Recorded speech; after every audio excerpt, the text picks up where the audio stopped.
இந்த உலகத்துல எத்தனையோ நாடுகள் வந்து ரஃபேல் போர் விமானத்தை வாங்கிட்டு இருக்காங்க. அதுவும் பர்டிகுலரா Qatar, UAE, Egypt, Greece, Indonesia இந்த மாதிரி நாடுகள் எல்லாருமே ரஃபேல் போர் விமானத்தை வாங்கிட்டு இருக்காங்க. ஆனா அதனுடைய ஸ்பேர் பார்ட்ஸ் எல்லாமே ரஃபேல் போர் விமானத்தினுடைய டசல்ட் ஏவியேஷன் தான் தயாரிச்சு கொடுக்குறாங்க. ஆனா இந்தியாவுக்கு ஒரு மிகப்பெரிய ஆப்பர்ச்சுனிட்டி கிடைச்சிருக்கு. அதுவும் பர்டிகுலரா இந்தியா வந்து டசல்ட் ஏவியேஷனோட கூட்டு சேர்ந்து நம்ம ரஃபேல் போர் விமானத்தினுடைய முக்கியமான ஸ்பேர் பார்ட்ஸ் தயாரிக்கிறதுக்கு பிரான்சினுடைய டசல்ட் ஏவியேஷன் அப்ரூவல் கொடுத்திருக்காங்க. இது வந்து இந்தியாவினுடைய எக்ஸ்போர்ட்டை எவ்வளவு தூரம் உயர்த்த போகுது, இந்தியாவினுடைய இம்போர்ட்டை எவ்வளவு தூரம் குறைக்க போகுது, அதை பத்தி தான் டீடைலா இந்த பதிவுல பார்க்க போறோம். அது மட்டும் கிடையாது, இந்தியாவினுடைய ரஃபேல் போர் விமானம் நம்முடைய சிந்தூர் ஆபரேஷன் சரி இல்ல நம்முடைய வருங்காலத்துல நிறைய ப்ராஜெக்ட் வந்து டிலே ஆயிட்டு இருக்கு. அந்த ஒரு 10 to 15 வருஷத்தை ரஃபேல் போர் விமானம் இந்தியாவினுடைய ஏர்ஃபோர்ஸை எப்படி வந்து பாதுகாக்க போகுது, அதை பத்தி தான் டீடைலா இந்த பதிவுல பார்க்க போறோம். வணக்கம் நண்பர்களே. ஃபர்ஸ்ட் நம்ம பார்க்க போற ஒரு முக்கியமான விஷயம்னா, இந்தியாவினுடைய ரஃபேல் போர் விமானம் 2016ல கிட்டத்தட்ட ஒரு 36 ரஃபேல் போர் விமானம் 59,000 கோடியில ஆர்டர் பண்ணி வாங்கணும். ஆக்சுவலா இது 2022ல டெலிவரி ஆனாலும் இது வந்து இந்தியன் ஏர்ஃபோர்ஸ்ல ஒரு முக்கியமான ஒரு ஸ்குவாட்னா ஸ்குவாட் நம்பர் 17. ஆக்சுவலா இது வந்து கோல்டன் ஸ்பேரோன்னு சொல்லுவோம். ஏன் அப்படின்னா இது வந்து பல்வேறு போர்க்காலத்துல நிறைய போர் விமானங்கள் இந்த ஸ்பேரோல இருந்து தான் போயிருக்கு.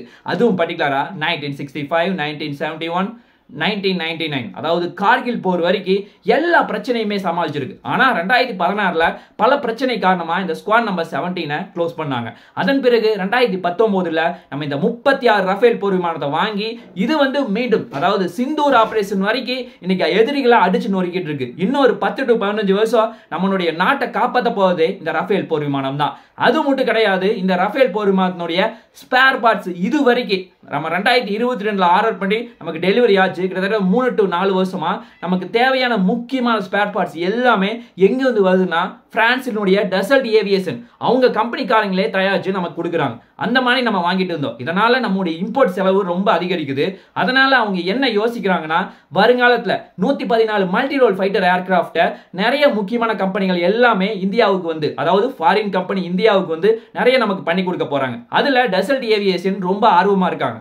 அதனால இது ஒரு முன்னேற்பாட வச்சுக்கிட்டு நம்ம இந்தியாவிலேயே தயாரிக்கலாமே அப்படின்னு பிளான் பண்ணிட்டு 2 பேர் உள்ள வர்றாங்க. அதாவது இந்தியாவினுடைய டாடா அட்வான்ஸ் லிமிடெட் நிறுவனம் அவங்களுக்கு கூட்டு சேர்ந்து அதே மாதிரி டசல்ட் ஏவியேஷன் இவங்க 2 பேரும் கூட்டு சேர்ந்து 4 முக்கியமான ஸ்பேர் பார்ட்ஸை தயாரிக்க போறாங்க. இது அந்த ஏர்கிராஃப்டினுடைய முன்பகுதி, பின்பகுதி, அதே மாதிரியே விமானத்தினுடைய சென்டர்ல முக்கியமான எல்லா ஸ்பேர் பார்ட்ஸும் இவங்க தான் தயாரிக்க போறாங்க. அதுவும் பர்டிகுலரா அந்த சென்டரினுடைய முக்கியமான ஏர்கிராஃப்ட் வந்து வெயிட் வந்து ரொம்ப அதிகமா போகக்கூடாது. சப்போஸ் வெயிட் அதிகமாச்சுன்னா அதாவது நம்ம எவ்வளவு தேவையா வேகம் போயணுமோ எதிரி அடிக்கும்னு நினைக்கிறோமோ அந்த அச்சீவ்மெண்ட்டை கண்டிப்பா அடைய முடியாது.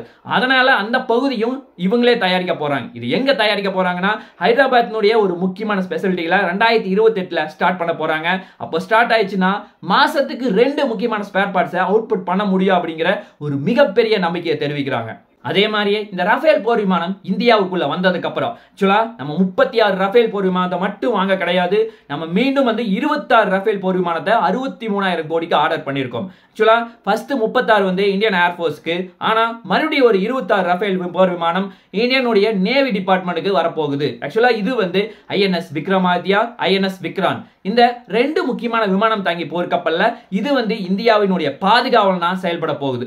ஆக்சுவலா இது வந்து இந்தியாவினுடைய டெக் பிஎஃப் அப்படின்னு சொல்லப்படக்கூடிய twin engine deck based fighter அது வந்து வர்றதுக்கு 2035 to 2040 வர வரைக்கும் சமாளிக்கணும். அதாவது இந்த 10 to 15 வருஷம் இந்தியாவை பாதுகாக்க போற இந்த 26 ரஃபேல் போர் விமானம் தான் நம்மளை பாதுகாக்க போகுது. அது மட்டும் என்னுடைய வேலை கிடையாது. இந்த 36 ரஃபேல் போர் விமானம் ரீசன்ட் டைம்ல சிந்தூர் ஆபரேஷன்ல எதிரியை அடிச்சு நொறுக்கி இருக்கு. அதாவது எதிரியை கலங்க வச்சிருக்குன்னே சொல்லலாம். இன்னும் சுருக்கமா சொல்ல போனா JF-17, J-20 இந்த மாதிரி பாகிஸ்தான் மற்றும் சைனாவினுடைய போர் விமானங்கள் அத்தனையுமே அடிச்சு நொறுக்கி இருக்கு. அதாவது சுக்கு நூறு ஆயிக்குன்னு சொல்லலாம். அந்த அளவுக்கு ரொம்ப திறமையா செயல்பட்டு இருக்கு. ஆக்சுவலா இந்தியா வந்து MiG-21, MiG-27 இந்த 2 முக்கியமான போர் விமானத்தை ரீப்ளேஸ் பண்றதுக்காக தான் இந்த 36 ரஃபேல் போர் விமானத்தை வாங்கியிருக்கோம். அது மட்டும் நம்மளுடைய முக்கியமான வேலை கிடையாது. நம்ம அடுத்ததான் நம்ம தயாரிக்க போறது AMC அப்படின்னு சொல்லப்படக்கூடிய 5ஆம் தலைமுறை போர் விமானம். அதுவும் பர்டிகுலரா அட்வான்ஸ் மீடியம் காம்பாக்ட் ஏர்கிராஃப்ட் இதை வந்து இந்தியா சொந்தமா தயாரிக்கணும், இன்ஜினை வந்து சொந்தமா மேக் பண்ணணும். இந்த மாதிரி பல பிளானோட முன்னோக்கி போயிட்டு இருக்காங்க. ஆக்சுவலா அதற்காக அதாவது 10 to 15 வருஷம் AMC உள்ள வரக்காக போகுது. அது வரைக்கும் இந்தியாவை பாதுகாக்கணும்னா இதுதான் வந்து நமக்கு ஒரு முக்கியமான பாதுகாவலனா செயல்பட போகுது. இது ரெண்டுமே இந்தியாவினுடைய ஒரு முக்கியமான இதயமா இருக்க போகுது. அதுதான் இந்தியாவுக்கு ஒரு மிகப்பெரிய பாசிட்டிவா ரஃபேல் மூலமா பார்க்கப்படுது. ஆக்சுவலா இப்ப ரீசன்ட் டைம்ல இந்த டாடா அட்வான்ஸ் லிமிடெட் நிறுவனம் ஏரோஸ்பேஸ்ல நிறைய மேனுஃபேக்சரிங் செக்டரை பெரிய லெவல்ல டெவலப் பண்ணிட்டு இருக்காங்க. ஆல்ரெடி வந்து இப்போ இந்த டாடா அட்வான்ஸ் லிமிடெட் வந்து டெசல்ட் ஏவியேஷனோட கூட்டு சேர்ந்து ஒரு மிகப்பெரிய அச்சீவ்மெண்ட் பண்ணியிருக்காங்க. அதுவும் மட்டும் கிடையாது, ஆல்ரெடி நிறைய ஆர்டர்ஸ் வாங்கியிருக்காங்க. அதுவும் பர்டிகுலரா டாடாவோட யூரோப்பியன் ஏர்பஸ் அப்படின்னு சொல்லப்படக்கூடிய அந்த முக்கியமான நிறுவனம் 2 பேர் கூட்டு சேர்ந்து C295 அப்படின்னு சொல்லப்படக்கூடிய ஒரு முக்கியமான ஏர்கிராஃப்டை தயாரிக்க போறாங்க. ஆக்சுவலா இது வந்து 56 ஏர்கிராஃப்டை தயாரிக்கணும். இது வந்து சுமார் 22,000 கோடி வரப்போகுது. இதுல ஃபர்ஸ்ட் வந்து 16 வந்து ஏர்பஸ் காரனே அவங்க ஊருக்காரனே ஃபுல்லா வந்து தயாரிச்சு டெலிவரி பண்ணிட்டா. பேலன்ஸ் இருக்க 39 மட்டும் இந்த 2 பேரும் கூட்டு சேர்ந்து தயாரிக்க போறாங்க. இது வந்து ஃபர்ஸ்ட் வந்து 2026ல டெலிவரி ஆகும் அப்படின்னு சொல்லி எதிர்பார்க்கறாங்க. பேலன்ஸ் இருக்க எல்லாமே வந்து 2031ல டெலிவரி ஆகும் அப்படின்னு சொல்லி எதிர்பார்க்கறாங்க. ஆக்சுவலா இந்த டாடா அட்வான்ஸ் லிமிடெட் நிறுவனம் இதை மட்டும் பண்ணாம ஆல்ரெடி வந்து யுஎஸ் லாக்கெட் மார்டின் அப்படின்னு சொல்லப்படக்கூடிய ஒரு முக்கியமான கம்பெனி இருக்கு. அவங்களுடைய 80 முக்கியமான ஏர்கிராஃப்டையும் அவங்க தான் வந்து தயாரிக்க போறாங்க. அது மட்டும் கிடையாது, அப்பாச்சி ஹெலிகாப்டர் அமெரிக்காவில் ரொம்ப ரொம்ப ஃபேமஸ். ஏன் இந்தியாவே வந்து அங்க வாங்கி நிறைய யூஸ் பண்ணிட்டு இருக்கோம். இப்போ இந்த பிராஜன் ஹெலிகாப்டர் வர வரைக்கும் இந்த அப்பாச்சி ஹெலிகாப்டர் தான் நமக்கு ஒரு முக்கியமான உதவியா இருக்கு. ஆல்ரெடி ஒரு 22 பக்கமா வாங்கியிருக்கோம். அதுல நிறைய முக்கியமான ஸ்பேர் பார்ட்ஸை இந்த டாடாவும் போயிங் நிறுவனம் 2 பேரும் கூட்டு சேர்ந்து தான் தயாரிச்சிட்டு இருக்காங்க. இது வந்து இந்தியாவுக்கும் ஒரு மிகப்பெரிய பாசிட்டிவா பார்க்கப்படுது. அதை நாம பார்க்க தான் போறோம். இந்தியாவும் பெரிய லெவலில் முன்னேற போகுது. ஆக்சுவலா இன்னும் சுருக்கமா சொல்லணும்னா இந்தியாவினுடைய இம்போர்ட் வந்து அதாவது ஒரு 10 வருஷத்துக்கு முன்னாடி நம்ம டிஃபென்ஸ் செக்டர்ல கிட்டத்தட்ட ஒரு 65-70% வெளிநாட்டுல இருந்து இம்போர்ட் பண்ணி வாங்கிட்டு இருந்தோம்.